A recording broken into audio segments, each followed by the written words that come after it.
Hello, good morning दोस्तों। आप सभी का स्वागत है मेरे YouTube channel science with AK sir में।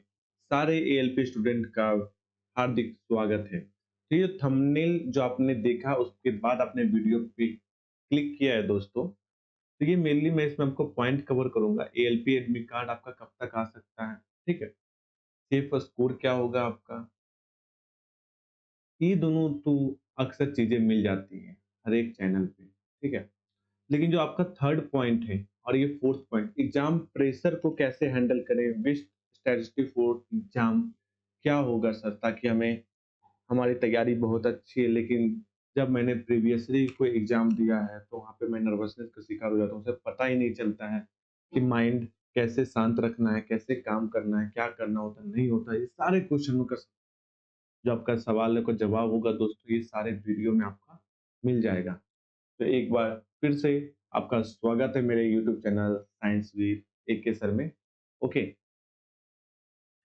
तो अगर आप भी चाहते हैं दोस्तों कि आप जब एग्जाम हॉल से निकलें तो आप बहुत ही खुश निकलें, हैप्पी फेसेस लेके निकलें, जिसके वजह से जब आप घर पे फोन करें दोस्तों तो आपके फैमिली को भी खुशी हो, सारे परिवार में खुशी की लहर दौड़ जाए, तो उसके लिए वीडियो पूरा देखिए। अगर मैं कोई टिप्स आपके लिए यूजफुल साबित हो जाती है तो बहुत बात होगी मेरे लिए, ठीक है।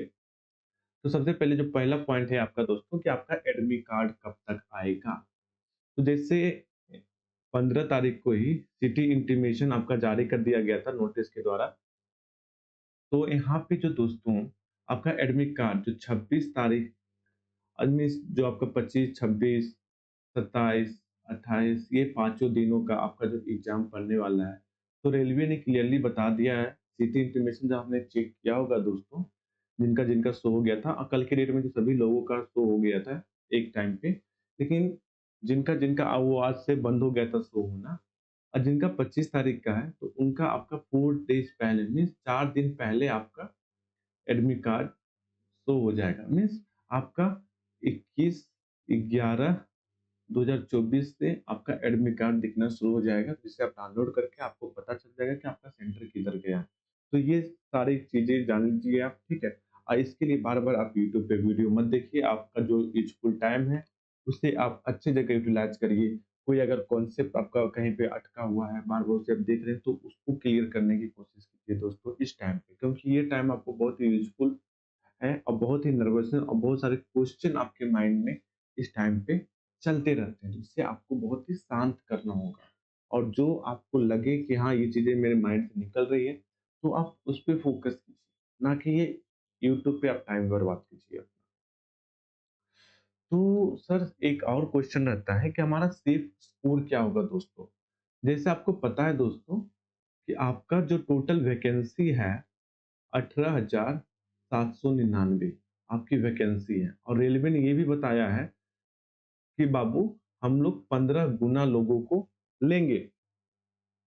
तो 15 गुना लोग कितने हो जाते हैं दोस्तों आपके? 2,81,985 स्टूडेंट का हम लोग चयन करेंगे मेंस के एग्जाम के लिए। मीन्स साइको के एग्जाम के लिए, जो आपका साइको का एग्जाम होगा उसके लिए, उसके बाद हम लोग आगे फर्दर प्रोसेस करेंगे, ठीक है। तो सर जी ये मतलब फाइनली आपका चयन होगा टोटल स्टूडेंट का, और आपको ये पता होगा दोस्तों कि आपका जो एग्जाम होगा वो मैक्सिमम कितने मार्क्स का है दोस्तों? 75 मार्क्स का, ठीक है। ये आपका मल्टीपल चॉइस क्वेश्चन वाला एग्जाम है, तो ये 75 मार्क्स का होता है। तो जैसे आपको क्वालिफाई करने के लिए यूआर कैटेगरी, ठीक है, एक आपका क्या होता है दोस्तों, सॉरी, ओबीसी, ये पॉइंट आपका साइको वाला नहीं, ये मेंस के लिए था, शॉर्टलिस्ट किया जाएगा, ठीक है। ओबीसी, फिर ईडब्ल्यूएस, एससी, एसटी। अगर आप जनरल कैटेगरी से बिलोंग करते हैं दोस्तों, और आपने इंडिया में कोई भी जितने भी जोन है किधर भी भर दिया है, अगर आपका इसका अगर आप दोस्तों, ठीक है, कितना 70% से लेके 75% के बीच में स्कोर आप करते हैं, ये आपका मेरिट का नंबर होता है, जो कि मेंस पेपर में आप करिएगा तो यहाँ पे पहुँच जाएँगे। तो 70 टू 75% के बीच में स्कोर करते हैं दोस्तों, ठीक है? तो आपका जो रॉ मार्क्स बनता है, कितना? रॉ मार्क्स जो बनता है दोस्तों आपका, तो यहाँ पे मान के चलो आपका 53 से लेके 60 मार्क्स के बीच में, ये आपका मैंने रॉ मार्क्स बताया है, ठीक है? 53 से तो 2-2 नंबर आप कम कर लो और क्या। 51 से यहाँ पे 58, यहाँ से आपका दोस्तों 46 से लेके 52, ठीक है? और ये आपका दोस्तों हो गया समथिंग 42 से लेके 50 तक, और यहाँ पे आपका दोस्तों 36 से लेके 45 तक। ये मेरा प्रेडिक्शन है कि आपका यहाँ पे ये रॉ मार्क्स जो है दोस्तों, ये आपका ये रॉ मार्क्स होना चाहिए, ठीक है? ये आपका सेफ स्कोर होने वाला है इस बार के एग्ज़ाम। क्योंकि एक तो पहले ये तो सारी कहने की बातें हैं कि आप इसे टारगेट लेके चलो कि आप इतना स्कोर कर सकते हो जब एग्ज़ाम सेंटर में बैठे। लेकिन असली अगर सेफ स्कोर देखा जाए ना दोस्तों, अगर सिर्फ सेफ स्कोर की बात की जाए, तो जिस शिफ्ट में जिसमें एग्ज़ाम में आप बैठे हो और जितना आपको क्वेश्चन आपको आ रहे हैं दोस्तों, जितना क्वेश्चन आप आंसर कर पा रहे हो, तुक्का नहीं मारना, तुक्का नहीं मारना। जितना आपको आता है, जितना आप अटेम्प्ट ले रहे हो, वही आपका सेफ स्कोर होगा दोस्तों। क्योंकि अगर आप ये वीडियो देख के अब मेरे को इतना अटेम्प्ट करना ही नहीं तो मेरा एग्ज़ाम नहीं निकलेगा, इस मानसिकता से जाते हो एग्ज़ाम में, तो उसे आप माइंड से बिल्कुल निकाल दो। वो मानसिकता से जाओगे तो आप माइंड में पहले ही प्रेशर रहेगा, एग्ज़ाम का क्वेश्चन का लेवल डिसाइड करता है दोस्तों कि आपका उस शिफ्ट का, उस एग्ज़ाम का सेफ स्कोर क्या होता है। ये सारी तो कहने की बातें हैं, ठीक है? ये जो सेफ स्कोर है दोस्तों, आपका एग्ज़ाम का जो शिफ्ट है, एग्ज़ाम का क्वेश्चन पेपर डिसाइड करता है कि उस शिफ्ट का सेफ स्कोर क्या है। वो आपको कोई नहीं बता सकता, बस आपको प्रिडिक्शन कर सकते हैं हम लोग कि चलो भाई जनरल कैटेगरी से बिलॉन्ग करते हैं तो 75% तक मार्क्स तक ऑब्टेन कर लिए, तो आपका ये सेफ स्कोर हो जाएगा। फिर हम लोग उससे 2-2 कम कर देते हैं, ओबीसी, डब्ल्यूएस, एसटी, एसटी यही करते हैं और कुछ नहीं करते। लेकिन असली में आप जब एग्ज़ाम में बैठोगे तो अपना माइंड का यूज़ करना, कि आपका सेफ स्कोर क्या है दोस्तों। चलिए आगे में, अगर आप एग्ज़ाम हॉल में जाओ, तो बहुत से स्टूडेंट को आप देखते होंगे दोस्तों, कि कितने स्टूडेंट बहुत है, ये है, नहीं खुश, कितने कंफ्यूज रहते हैं, अरे यार करना क्या है, क्या बनाना है, नहीं बनाना है, कैसे बनाना है। कितने बहुत ही मायूस होते हैं, कितने बहुत ही दुखी हो जाते हैं एग्ज़ाम के बाद। क्योंकि ये तो एग्ज़ाम ही है ना दोस्तों, जो आपको टेस्ट करती है कि आपने कितना मेहनत किया है उस एग्ज़ाम में बैठने के लिए, कितना जुनून है आपके अंदर उस एग्ज़ाम को क्लियर करने के लिए। जो स्टूडेंट बहुत ही मेहनत, ये स्टूडेंट 2 लोग बहुत ज़्यादा खुश होते हैं दोस्तों। एक तो जो अच्छे स्टूडेंट, बहुत अच्छे स्टूडेंट हैं, अच्छे स्टूडेंट भी नहीं, बहुत अच्छे स्टूडेंट, ठीक है? और दूसरे जिन्हें कुछ नहीं आता, जिन्हें कुछ नहीं आता, ये दोनों हमेशा बहुत ही खुश रहते हैं, ठीक है? और जो बाकी जो लोग रहते हैं, उनका यही हाल रहता है दोस्तों। अगर यहाँ पे देखा जाए, तो बहुत अच्छे स्टूडेंट जो भी एग्ज़ाम में बैठता है ना दोस्तों, तो 100 में सिर्फ 2 लड़का नहीं तो 1 लड़का रहता है। 2 से 1 लड़का रहता है जो बहुत ही ज़्यादा ब्रिलियंट रहता है पढ़ने में। बाकी एवरेज स्टूडेंट ही रहते हैं दोस्त, वो मेहनत उन्हें आगे लेके जाती है और उनकी किस्मत।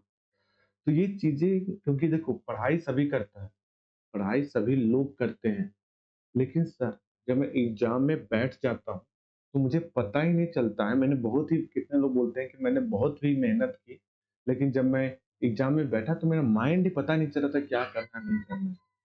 देखिए दोस्तों, आपको कुछ चीज़ें आपको फ़ॉलो करनी होगी एग्ज़ाम के पॉइंट ऑफ व्यू से, एग्ज़ाम स्ट्रेटजी में जो अप्लाई कर रहा हूँ। जैसे आपका एग्ज़ाम स्टार्ट होता है तो आपको पहले इंस्ट्रक्शन दिया जाएगा कि आपको ये ऐसी-ऐसी चीज़ें करनी है, ये करनी है, वो करनी है। आप सारा सब कुछ कर लीजिएगा और ये जो 5 चीज़ें दिए रहते हैं ना दोस्तों, इसका बहुत ही यूटिलाइज़ेशन होने वाला है आपके एग्ज़ाम में। अगर आप अच्छे तरीके से यूटिलाइज़ करिएगा ना, क्योंकि मैं भी एग्ज़ाम दिया था, अभी मैं तो रेलवे में कार्यरत हूँ, अभी मैं वर्किंग पे हूँ, काम कर रहा हूँ। पिछले जो एनटीपीसी वैकेंसी था उसी के थ्रू मेरा सिलेक्शन भी हुआ था।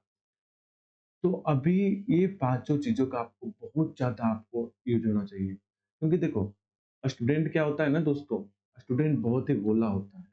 वो स्टार्टिंग के अगर मान के चलो, आपके पास में स्टार्टिंग में आप एग्ज़ाम में बैठे, ठीक है?